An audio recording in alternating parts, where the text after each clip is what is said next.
Welcome to the Sports Wrap. George Ringer, welcome to June. Yeah. Here we are, ready to rock and roll. What's on the foremost of your minds about sports this week? You know, I watched the Nuggies last night. Yeah. And I don't know how to stop that big guy, but neither is the Heat figured it out. And so if they can win a game out of this series, they're going to be real lucky, because last night that big guy just kind of tore through him. Did Jimmy Butler play? I don't know, but you know, they were talking about that earlier, and one of the things about the Nuggets is that they have two really good defensive players out there in that point, and they were thinking they'll just put somebody on either side of them, you know, and they can go 2-on-1. They do it all the time. Yeah. You know, and good defensive players. So they always criticize the NBA for not being very good on defense, but there are some very good defensive basketball players there, and There's just some incredible shooters. and some incredible. Oh yeah, that goes without saying. So no, I got home from the Little League game and I turned it on, and Denver was up by about 18, I think, at that point. And I never watched another second of it. Well, that's a lie, because I turned it on when the Twins game was over just to see what the final score was. No, and Nikola was he had plenty of time to rest, and he was still taking them apart. So yeah, when I first looked, I think he only had 15, but he ended up with 27. And he does what Nikola does. He does what Nikola does. So are you telling me that Miami is not going to win a game in this series? I'm saying out of this series, if they win one, they'll have played a very good basketball game, but they're not going to win the four. There's no way. We've been saying over the years that the Western Conference is better than the Eastern Conference, and you're saying it's without a doubt. Well, this year it certainly is, and you know, and then when you take a look at the Nuggets, I mean, they have kind of just tore through everybody, you know, and it's just like, and I mean, the team that they've had the most trouble with, and I hate to bring this up, has probably been the Timberwolves, and it's just like, you know, after that they just kind of got their feet and just. Those LA Laker fans might want to disagree with you, but having said, you know what I'm saying. Yeah. What did they? LA? They win one? Did I think? No. They didn't. They got four. They got swept. They got swept. So I got, like I said, I watched Denver, and they don't look that good, but they are. But they are, and you know, and I was really expecting to see a real. And I mean, Charles Barkley says, I just want it to be a classic basketball game. I want this to be one of the best series ever, and it's not going to be. It's not going to be. No, and it's nothing against the Miami Heat, but I will say this: Eric Spoelstra is not going to go away quietly. He's had the Miami. There's a reason why Miami's been in as many NBA Finals. He's part of the reason. But I believe the Jimmy Butler scenario, whatever. He shows up in a game and goes crazy, and maybe does it for 2 in a row. So was this Jimmy's down, and will Jimmy come back and light it up in 2 or 3? I think so. But what we do know is if he doesn't come and light it up, they're out completely. And so we're talking anywhere between 35 and 50 points he's got to score. And getting Tyler Hero back. Now, Hero didn't play last night, I don't believe, but they're saying that it's possible he can be back for Sunday's game. That could make a big difference for the Heat. It could make a big difference. That was a loss to that team, and as soon as he went on, everybody, wow, that takes care of them. But he's a good basketball player. Yeah. Bringing him back in, a little spark and another dynamic, a 3-point shooter, take the ball off the dribble, et cetera, et cetera. You talk. I got to double check something. So. Oh, you got to double check something. I got to make sure. Oh yeah. Hey, we got sound on. The sound is on. I had to double check. That was one thing I forgot to double check while I was getting set up. So, okay. What else basketball wise? Anything? No, I really can't think of anything. But this series is. I'm going to be watching all the games. There's no doubt about it. But yeah, it's just it's done for already. So the next thing to go back to is the NHL. Yeah. And there we had Charlie Doherty on as a guest on Talkback the other day, and he lives in Miami, has season tickets. We'll go see all the playoff games and everything. And so he talked about Florida and just how good a hockey team they were and the changes they made. He says we weren't even sure we'd make the playoffs in January, and they've come back, and they got Kachuk, and that seems to have made a lot of difference because that guy can he can find a million ways to score or even get the puck on the net. He's quite remarkable. And he's talented. He says they really practice their back checking and forward checking as well. He says everything's on offense. They're checking back and forth. They get those wide wings going, and they just go. And the defensemen, they kind of go with it, but there's one always kind of stays back. But other than that, that's a very offensive. Does that mean you're sold on the Panthers? No, I think they have a chance to win it, but I think this is going to go 6 or 7 games. And Las Vegas, the last time I saw them, they took apart the Dallas Stars, and that was after a real tough series. And you figured, the Stars can come back and win the whole thing. Oh, I got pretty beat up on that one. Yeah, I'm going Vegas in 5, maybe 6. Depending upon how things go, and that's with all whatever. I have all kinds of respect for Florida for what they've done, taking Boston out and how they've done things, and the whole series, and they've had a lot of time to rest up. They have. They've had at least a week off, I believe. The first time I watched them play this year, I guess it was against Boston. I thought, look at these guys. They had wings on. They were just flying all over the place. Well, that's because they played the entire width of the rink, and they're scooting right and left, and everybody's, he says they're slapping the puck in and following it as quick as they can go. I don't particularly like that brand of hockey, but that's what's there with these skaters. That's the way that it is. Yeah. I'd like. Of course, I'd love to see it go 6 or 7 games just to get a little more hockey there. Yeah. But hey, like I said, I'm taking Vegas. I'll go 6. Like I said, but I think it could be 5. But Florida's proved everybody wrong all year long, so why should we change maybe now? And Charlie Doherty certainly didn't feel that way. I'll bet he did. He figures that Vegas will go down in 5, as did your former current boss, Bolstead. My current former boss. Your current former boss. And so, but they're pretty excited. But that's an exciting hockey team. There's no two ways about it. And again, what's going to make the difference? Superlative goaltending, and it's going to come down that again. And I felt bad. I felt bad for Ottinger because he was getting peppered so bad at the end, but. There was no oomph from the rest of that team. Yeah. He was given no protection at all. Yep. I agree. I've seen a lot of hockey this year. I've probably watched more hockey, college and professional, than I've done in the last 50 years, but it's been fun. It's never too late, George, as they say. It's never too late. All right, that puts basketball and hockey to bed, except for the part where I want to talk about the United States World team wins all 7 of their preliminary games, and then loses 4-3 in overtime to Germany and 4-3 overtime to Latvia. And they're out. Latvia. Is this anybody out there? Yeah, they know it. Latvia. What the heck? Yeah, it's one of the Baltic states. They play pretty good hockey there, and I'm going to tell you about this about Latvia. They've been playing pretty good hockey for years. Nobody's ever really recognized that. Yeah, and they were playing in front of their home fans. They got to play in the pool that played in Latvia. The other half played in Finland, and then they moved them all to Finland for the championship game. But it's. It is. Hey, you lose in overtime, anything can happen. One game. And used to be like Germany was always kind of the doormat because Sweden and Finland were so good, and Norway and Germany not so much. Well, some people might argue this though. Sweden and Finland still have so many of their players playing in the Stanley Cup that's why.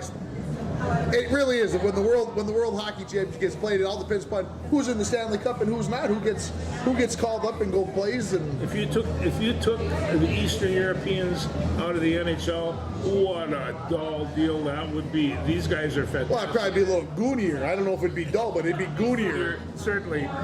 Yeah. So, okay. Before we get to baseball, you want to talk?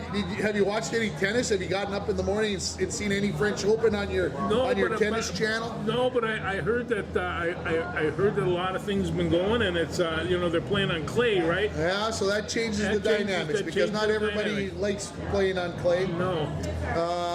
Yeah, there's been some upsets, not major upsets, but some upsets, and of course that always happens.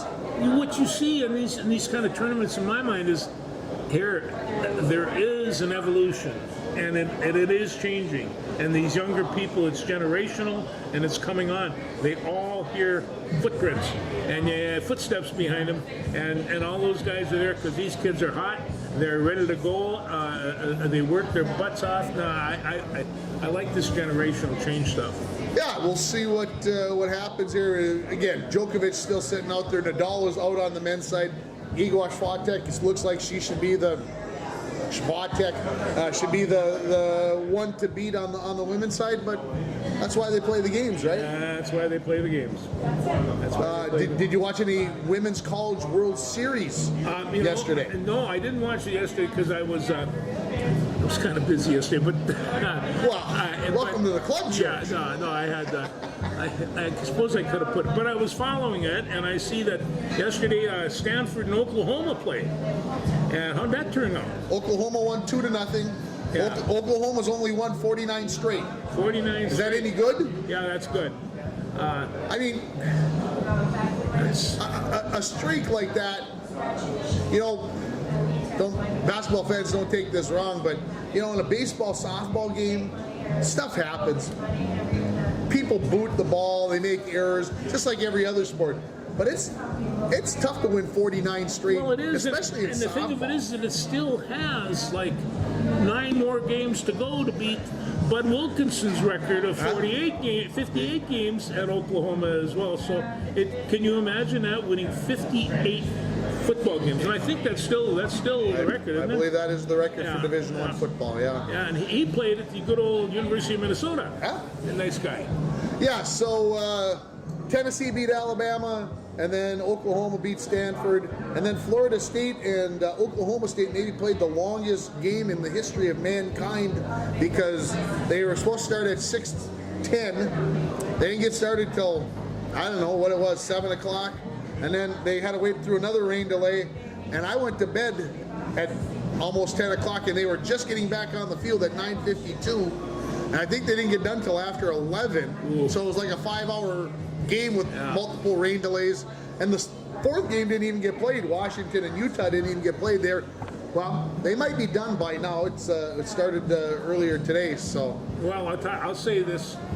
The best college women's softball that's ever been played is being played right now. It's crazy how good they are. They are just insane, and these athletes they've tuned themselves their entire lives to pitch and to throw and hit these. The hitters have caught up with the pitchers. Pitching, yeah. 15, 20 years ago it was dominated by pitchers. 1-0 games, 2-1 games, and I'm not saying you don't see those, but the hitters have gotten so good. They've gotten so adept at reading those pitches and making those adjustments, but it's still one of the more favorite things for me to watch is to watch the College World Series. I watched some of the women. They go out. They've got a no-hitter going. It's in the 3rd inning. They're just throwing things all over, and then all of a sudden, ping! And there it goes. So these girls are being hit, but they're incredible pitchers. Like you say, the whole caliber of softball has improved a lot. NCAA men's baseball tournament starts today with 16 regionals. Big Ten has 3 teams in there. I kind of feel like Michigan maybe got slighted. I didn't watch it over the weekend because I was busy this past weekend. We'll talk about why in a few minutes. But I didn't get to watch the selection show. But Michigan played in the Big Ten championship game and didn't get there. And the 2 other teams that were there, I shouldn't say Michigan lost in the semis, but they were right there. So anyway, 3 teams from the Big Ten, and that's probably maybe right. So Wake Forest is the #1 seed. Clemson is the number 4, and then you got Florida as the 2, and come on, who's the 3? They're from the SEC as well. Kentucky, I think. Could be. Anyway, did you hear about the problem they're having in Kentucky, in Lexington, with the with how they with all the stuff they've got going on, Kentucky is hosting the state baseball tournament and track and field meet, and I think softball all at the same time. So there's no hotels for these three other teams that are coming in, so they're staying in the dorms. But they said it's like the athletes' dorms that are more like apartments.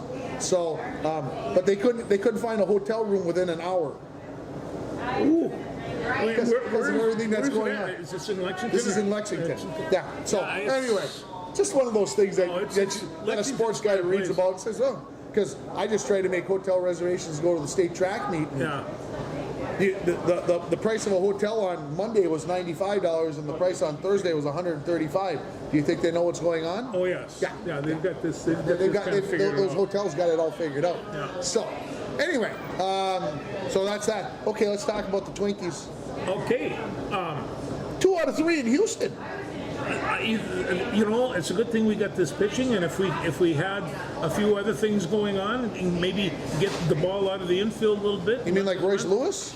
Well, maybe, yeah. That would be A little exciting. Hits a big home run in Houston. What was that? Monday or Tuesday? And he hits a giant home run last night in the bottom of the 8th to tie the game at 6. It's one of the and I mean everything is attached in a baseball team. You have, if your hitters can't get a few runs, then all of a sudden you've got to be bringing in your relief pitchers. And so they have Johan Duran that's coming in 3 times last month. They ran him 2 innings. They never do that. 1 game, actually 2 games, he threw over 30 pitches. Now, we don't think that the boys. That's not what we want. Not from that rocket. He's not going to be able to throw those very long. And so, they got to get some more runs, protect that bullpen a little bit, because, boy, if the foundation is a starting pitching staff, they have it. There's a couple of other tweaks they could make in the lineup, but I think they got a basically good team, but they have to hit the turnip a little bit. Max Kepler going to be with the team much longer? They seem to like Max, and can they keep Matt Wallner in the minors though? I don't think so. Every time I see him out there, he's really playing well, and he's he can fill the stands up with just his relatives. Well, my brother says he's not a very good outfielder. Seeing the game that I was at, he did well enough for himself. He dove in the slot and picked up a fly. No, I think he did pretty well, and you got to remember. Last 8 times he made a plate appearance for the Twins, he was on base, and then got sent down. Well, that was. Well, that's because Max came back. That's because Max came back. And Edward Julian was performing pretty well, but Julian's gone too. But Julian's gone too because our good friend Jorge Polanco came back. But he was only seen to 7 for 35, which is extraordinary. But he was hitting well, and he was getting some lifters out of there. Exciting young ball player. How long is Carlos Correa going to be out this time? I don't know, but he hasn't been hitting, and he's been limping and doing all the rest of that. But boy, that glove out there is just incredible. Does that mean Royce Lewis gets a chance at shortstop? I don't know. Come on! But Correa is really just a damn fine shortstop, and he's a really good shortstop. No doubt about it. He's just. And the hitting's been coming around a little bit. Not great, but better. No, but he's got the best glove in the business, and he's really fun to watch on the infield. That being said, you got to start bringing these young kids around. They pay good money. These kids just stick around and play in the minor leagues too, and they have to get some production out of these guys, and I think they probably will. But I think Max is going to be with the team the rest of the year. You do, huh? Yeah. Wow. There'll be lots of upset Twins fans. Yeah, I know. Yeah, I read it in the paper. They're also saying Michael A. Taylor has to go if there's a healthy Royce Lewis make that possibly happen? Well, it might, but he's one of those hit and miss guys too, and it's just when he's going pretty well. I have decided that Willie Castro cannot play center field for the Twins. That very well could be. That ship's got to go. He was not ready when I watched him on Sunday in person. So. No, I think that when they were looking for a replacement for Buxton, they were hoping that he could do this, but I'm not sure that they're ever. So can I say it this way? People want Michael A. Taylor to be this great offensive player. Okay, so I think I heard the stat the other day when I was listening to when they were playing Houston that he had struck out 35 times or some number like that and only walked like 6. Somewhere in that vicinity. Don't quote me on those numbers, but pretty big disparity. They didn't bring Michael A. Taylor in to hit the ball. No. They brought him in so that he can field the ball. That's right. And, in the old days, shortstops batted $180. Yeah. Okay? But they got to play because they could keep runs down. If you had a shortstop that hit 245, he was going to the All-Star game. Yeah. And it's... So, and same thing with catchers. Yeah. So why can't we not have a center fielder that can't hit more than his weight or right around his weight? There's some really good catchers out there. Well, there is, but you know what I'm saying. In the old days, if they batted 200, you were like, well, all right, that's who we got. That's how it rolls. So, so we were at the Twins game, and I think I told you about this. I'll share with everybody, but we went down part of it because we were with the radio station, so we got to sit in the suite, get fed and get drank up and blah blah blah, and everything was pretty much free, and except for the Bloody Mary that we started the day with. But come on, you gotta have a Bloody Mary on a Sunday afternoon. You do. Yeah. So anyway, after the game, we got to go take a tour through the stadium, and then we got to go down on the field, play catch, and then Eli and I got to take some infield, and my son-in-law Kyle Burmeister, and then they took batting practice at Target Field. So the Twins bullpen pitcher who throws batting practice, there's the word I'm looking for, had a little tough time finding Eli's strike zone at first. The pitches were up here. Well, once he got him into here, Eli adjusted and he did very well for himself. So he was pretty happy, and Kyle did well for himself too. So we had a great time. We were down on the field probably for, I would guess by the end we were probably on the field for an hour and a half. So got to go in the dugouts and blah blah blah. So it was pretty cool. Well, no, and Jen was here. She was down on the third baseline. I don't know, Friday and Saturday, I think, and they were feeding Buxton's Skittles. Purple apparently is the favorite. Yeah, apparently she had a whole board filled, and her son got one baseball, and she got another one for him. I mean, they just had a grab bag thing down there, but. Well, this is what Eli doesn't understand that when you're sitting in a suite, it's very difficult to get to those other levels. It's too much work to get there. Yeah. But he finally convinced me in about the 6th inning that we had to go for a walk. So we went to walk all the way around the stadium, which is probably what he needed to do. I wanted to, of course, me, I want to sit and watch the game. But anyway, it was fine. It was a great time. And, the weather was superb. The weather was really nice. And a good crowd. I mean, it was fun to watch even. Lost 3-0 to Toronto, and our good friend Edward Julian, I think, was squelched a first inning rally to start the game when he overran second base, thinking Gallo was going to try to score from. Anyway, Eduardo, come on, you darn yeah. You're not done with Eduardo. No. Eduardo's going to be around for a while. Lou's going to be around for a while too, and it's just no. These kids are fun to watch, and they'll come in. Wallander, I don't know what they're going to do with him. He looks to me like he's ready to go. He is ready to go. Yeah. That's why I think Max Kepler is. As they get closer to the trade deadline, somebody's going to need a right fielder, and he's going to be gone. Or maybe Matt Wallner's going to be gone. I don't think that would be a good idea. I just, and every time I've seen him play now 4 or 5 times, and every time he seems to have gotten better. And there were when he first come in, earlier this year, you think, I don't know about this, but and even last year, but he's going to be a good baseball player. Yeah, no doubt. Yeah, I think he's like I said. Defense might be a bit suspect, maybe, but overall, I think everything's going to be good to go. He's just another one of those Twin City kids that's going to make the bigs and will become a legend. What's your take on Mr. Ulrich this week?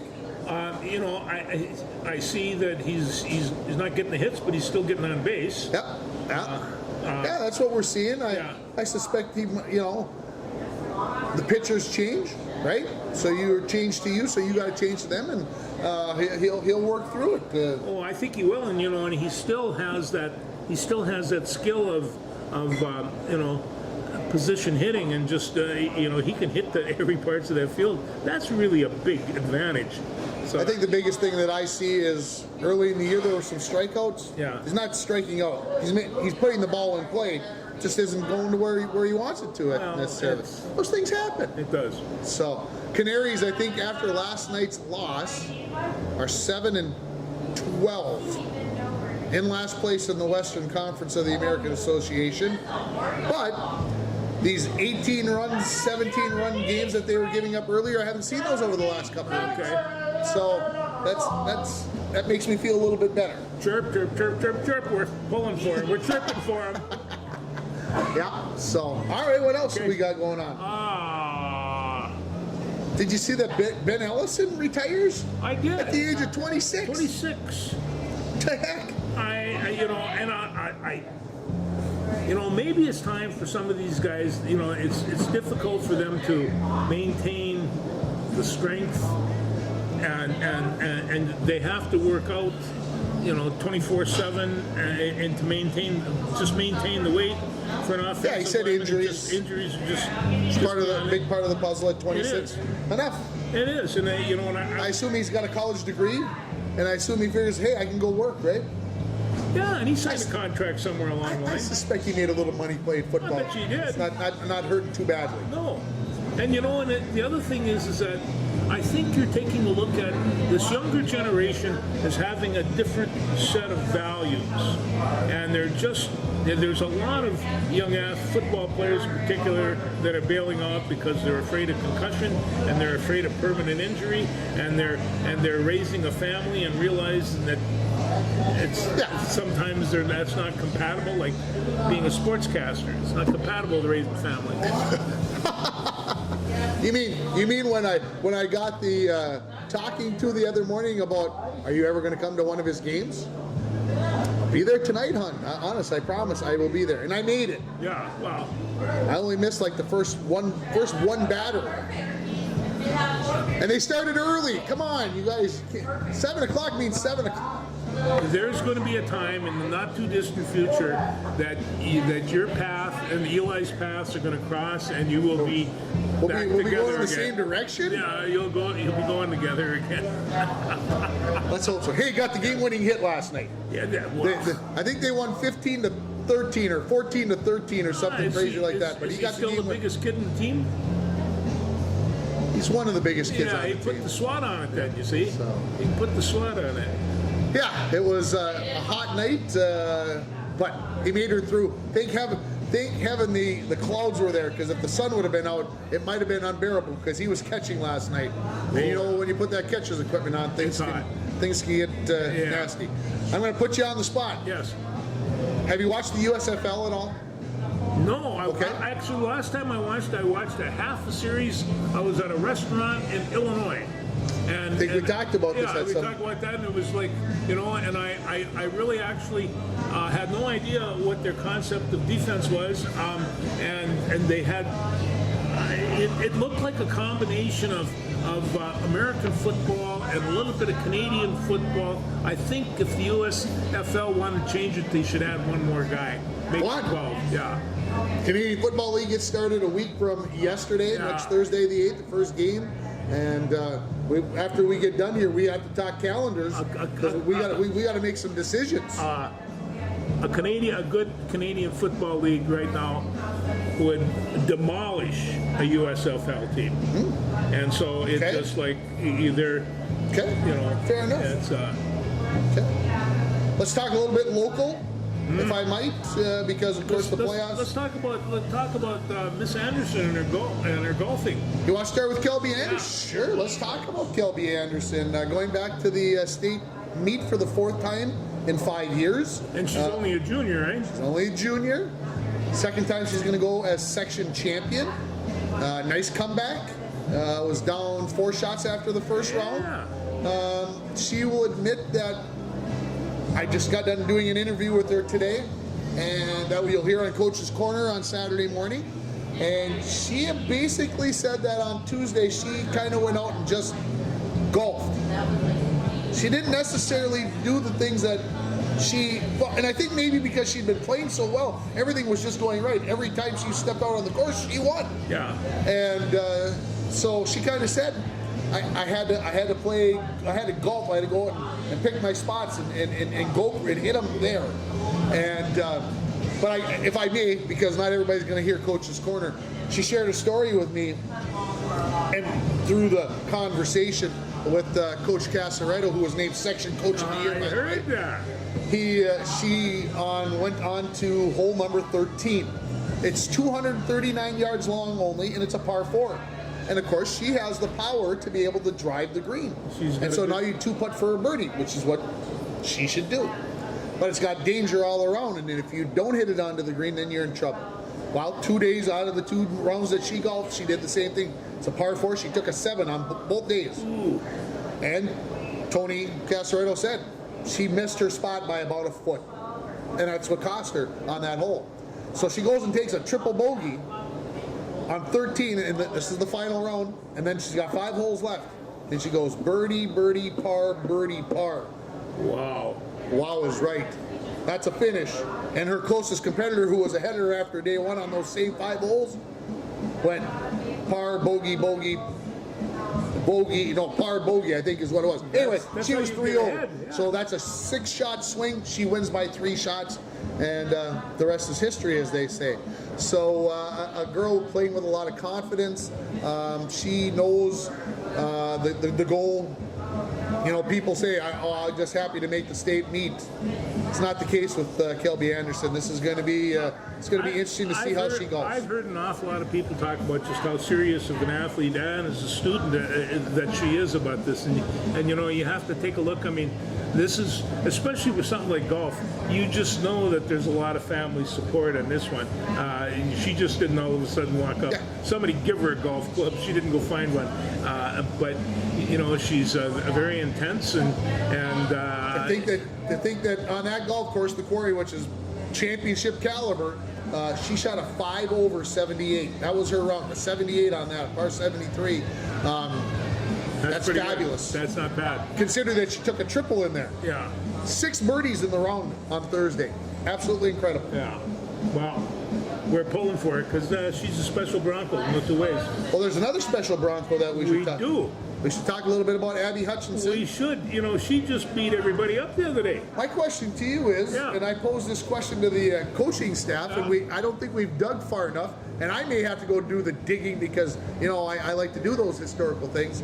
But Abby Hutchinson won 3 individual section championships yesterday. Yes. Not on a relay or blah, blah, blah. She won 3 individual events. Yeah, and I don't remember that ever. And the scary part is, you know, sometimes you get triple winners in the 100, 200, and 400, the sprints, right? Yeah.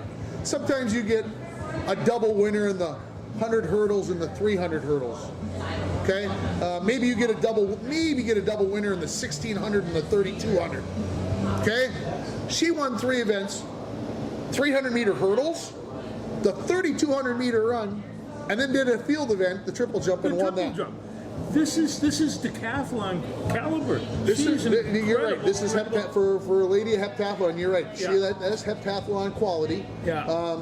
Because she ran the anchor in the 4x100 relay that took 3rd. Yeah. So she got 3 firsts and a 3rd yesterday.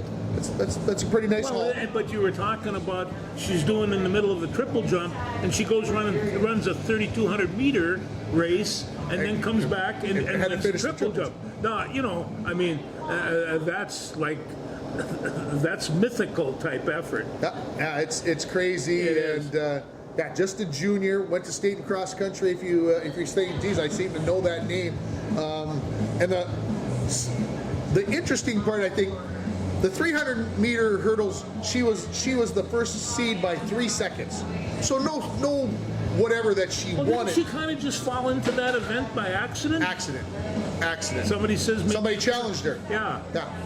And then yesterday when she won the section meet, she not only won the championship, but she broke the school record that she set by a half a second a few weeks ago. She broke it by more than a half a second again. She's putting it into a territory, and the scary part was she hit the last hurdle and almost fell down. Yeah. And still set the school record by over a half a second. So the interesting part of what she did yesterday was the field event started at 10:30. The races started at 11:15. Her first event didn't go until after 1 o'clock. So she stood around for Jammed all those events. She jammed those into 3 hours. Oh, boy. The relay, the 300-meter hurdles, the 3,200-meter run, and the triple jump. She did them all in about 2.5 Wow, hours. congratulations, lady. You did a nice job. That's incredible. It is absolutely Yeah. incredible, and it's going to be very interesting to see what she does in the 300-meter hurdles when she's not the one leading, when all of Yeah. a sudden she's got to be the one that's got to kind of go catch the rabbit, right? And see what she can really do when she's got to open it up. Well, she's got another year to go. She's in a situation. We'll be talking about these stories at our Hall of Fame dinner. I mean, Someday. This is that's an amazing effort. And then the triple jump, if I might put this in here, because there's so many contexts. First meet of the year, she went down to Bemidji, did indoors, and she triple jumped like 33 feet. And then I don't know what happened, but it wasn't there. She was in the 30s, the 31s. And so when she won the subsection last week, she went like 31-2. Every girl from the south subsection beat her. Every one of the other girls had beat her. She was really the 8th seeded person, although she was in the top flight because she was number 1 from the north. And then she goes out and jumps them and beats everybody, went 33-4 and beat everybody. So she turned it on yesterday. My daughter, who I talked to this morning, said to me in the interview she sounded so confident. And that's where she is right now. She is so confident. It's kind of scary because this was Abby, if you're watching this, you please understand this is with all kinds of respect on the end. When she was an 8th grader, was a timid, shy, unsure little girl. Yeah, when she started, and she was winning races in the distances, and now she's a very mature, confident, even came over and wanted to do the interview with me, where a couple years ago I would have had to pull 8 words out of her, would have been a miracle.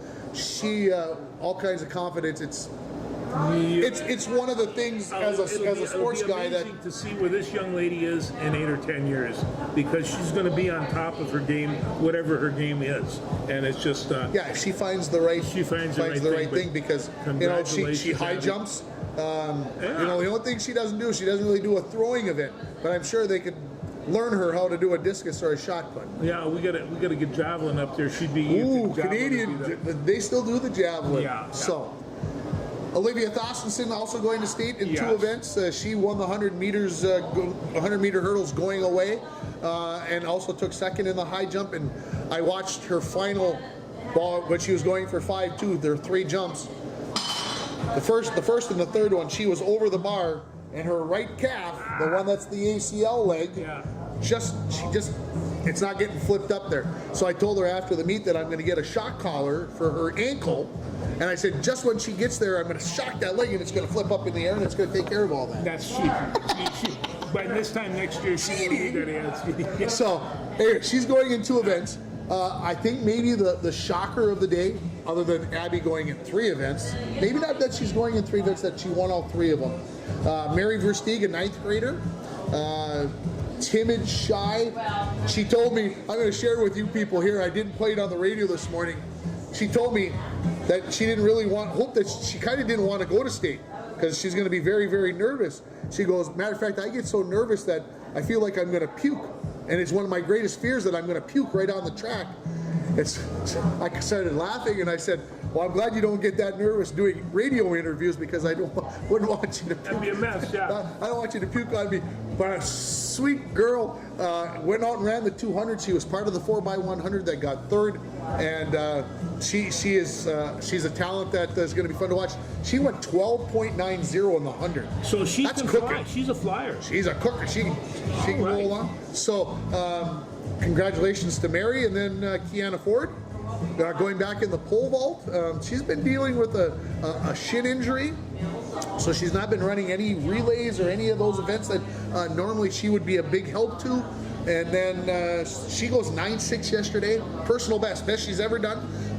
Got up onto the pole that she used at the state meet last year for the first time this season, and that propelled her to her second place. So she's going back to state.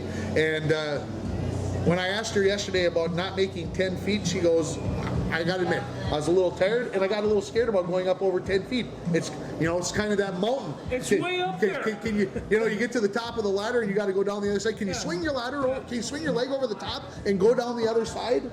I remember. I remember being scared. I not remember being in the able to old do it. days they'd land in sawdust for crying out loud. Now they got a great big pillow, but So that it's a 10, long that ways 10 out. feet, Yeah. and she'll work on it. So there's your 4 girls that are going to state. And that pole vault, it's so mental. It's just it is just absolutely so much up here, and you're competing with people, but you're really actually just competing with that bar, and that's once they get that down, they can concentrate. I've never met a pole vaulter yet that wasn't a unique individual. Unique, that's a good way. Like goaltenders. Like a lot of One more person to talk about going to state, and I would say if Mary Versteeg was the shocker out of the girls, Braden Skifstead going in the discus. He got one out there. And Braden, again, don't take this wrong. I know you were right there, but it just looked like it was going to be tough, and you found one, and so great congratulations. I was doing interviews and everything else, and I see Braden, and I know that he's done with the discus.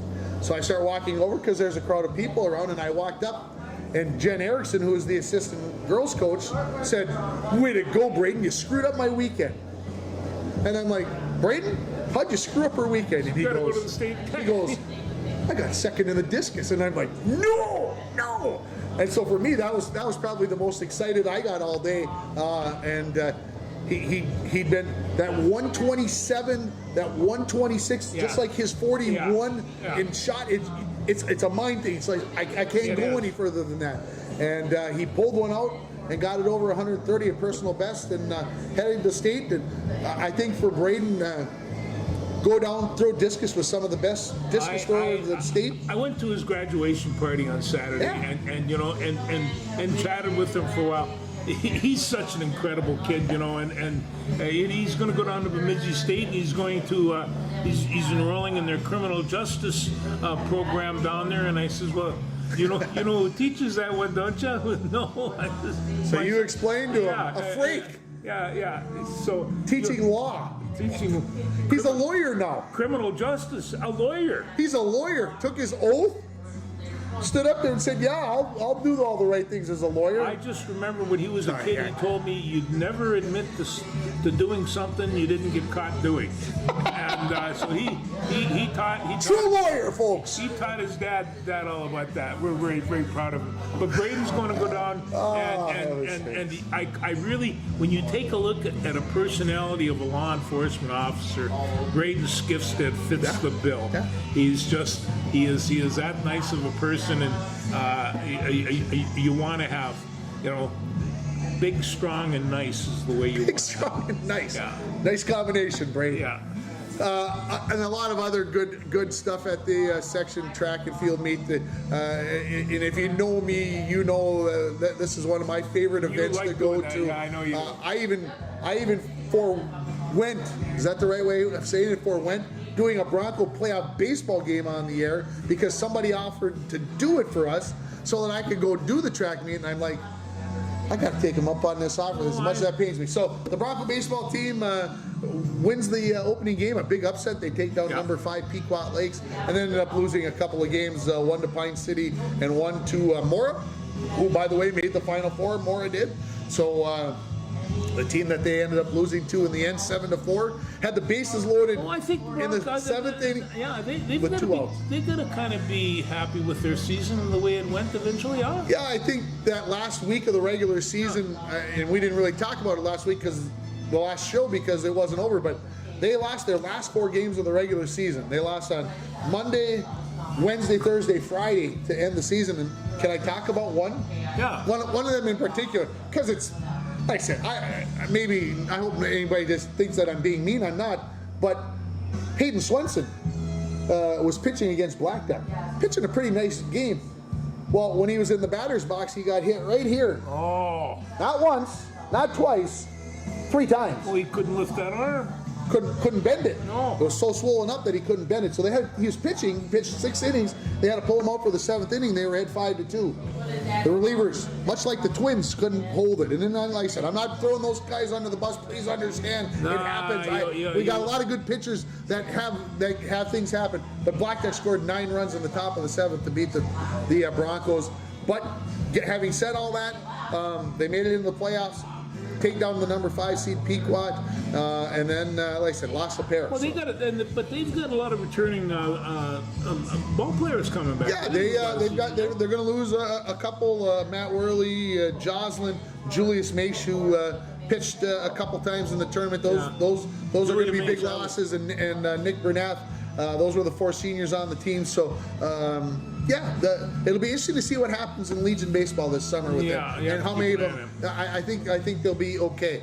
Broncos softball team made it to the 2nd week for the first time since 2018, if my memory serves me correctly, and they got a nice win against Aiken after they'd gotten into the double elimination round after beating North Lakes Academy, and. Got a fuzzy floating through here. The Cottonwoods are letting loose. But anyway, the softball team ended up losing to Rush City 10-1. Can I share another story? Absolutely, yeah. I'm in the mood. Sorry. Rush City beats the Broncos 10-1, and when they went ahead of the Broncos 10-1, they pulled their starting pitcher. At the time, she'd pitched 4 innings, and she had 11 strikeouts. Oh. So they pulled her. Well, it didn't affect that game. So the next game, they played Esco. They're going to the 7th inning. Esco's the visiting team, so they're going to bat in the top of the 9th. Rush City is up 9-0. Guess what they do? They pull the starting pitcher. Guess what? Esco scored 9 runs in the top of the 7th. Beat him. Tied them 9-9. They even brought the starting pitcher back in. She couldn't stop the bleeding. They get it to 9-9, and Esco beats them 12-10 in 9 innings. Can you imagine the conversations that are going to be talked about at the class reunions in 25 years about? Oh, I know, but that poor coach, he didn't sleep. She didn't sleep since then. Yeah, tough one. You don't sleep. So anyway, tough stuff there. Rockridge lost to Proctor in the AA final, so Proctor's going back to state in softball and AA. Moose Lake beat Silver Bay. Silver Bay won 3 games on 2. They were in elimination round. They were in the losers bracket. They had to win 3 times to get to the championship game. They won 3 times. That's why they play the game. That's tough to do. Yeah. Moose Lake Willow River beat Silver Bay 5-0. So Moose Lake Willow River is going back. They will probably be the number 1 seed going into the tournament, very likely in Class A. So good stuff there. 7A baseball. Let me see if I can get these right off the top of my head now. Southridge, Cherry. Come on. Ely and Silver Bay. Silver Bay. And then in AA, it is number 1 Esco, number 2 Rockridge, number 3 Duluth Marshall's out. Mora's in because they beat Pine City the number 4. And Proctor. So lots of excitement. Those championship games. How come I should pull more for Rush City than I do for Esco? If you need an answer to that, George, I heard for that game. So Duluth sees how I'm in that mood. Rockridge's number 2 seed in 7AA baseball. Duluth Marshall the number 3 seed. Very, very close. They play 3-2 game. Rockridge wins it 3-2. So Duluth Marshall goes into the losers bracket. The game Rockridge Duluth Marshall played at 2 o'clock. Mesabi East played Proctor, and they went 9-8. I think this game didn't get started till almost 8 o'clock. for Proctor and Duluth Marshall, and the final score was 16-13 in favor of Proctor. 29 runs? But I don't even know what time that game must have got over. It had to be in the 11 o'clock hour. So anyway, good stuff, fun stuff. Championship for baseball is next Thursday. Would I be at the state track and field meet? Well, I sure hope so. I sure hope so too, Yeah. because there's lots of people to cover. I'm looking forward to it to get a chance to go down and do right. one of my favorite things. Anything else that we need to discuss? See how I've rambled on and on and on. We have music playing. The bar is packed, having a good time. We should probably join them. The Preakness isn't this weekend, right? It's next weekend. Yes. Okay. I've been calculating in my brain while we've been talking. Maryland, my Maryland. Yeah. Well, that was 2 weeks ago with the Preakness. Now we're New York, right? Oh yeah. Got to do a little dancing, a little Saratoga. little high kicking, and get the things on. Well, everybody have a great June. School's out. Be safe, everybody, this Welcome weekend. your kids home. Welcome. My wife, get rid my of wife it. told me, already said it's going to be a long Summer. You come from an educational family. You should expect that. It's going to happen. Thanks, everybody. Bye.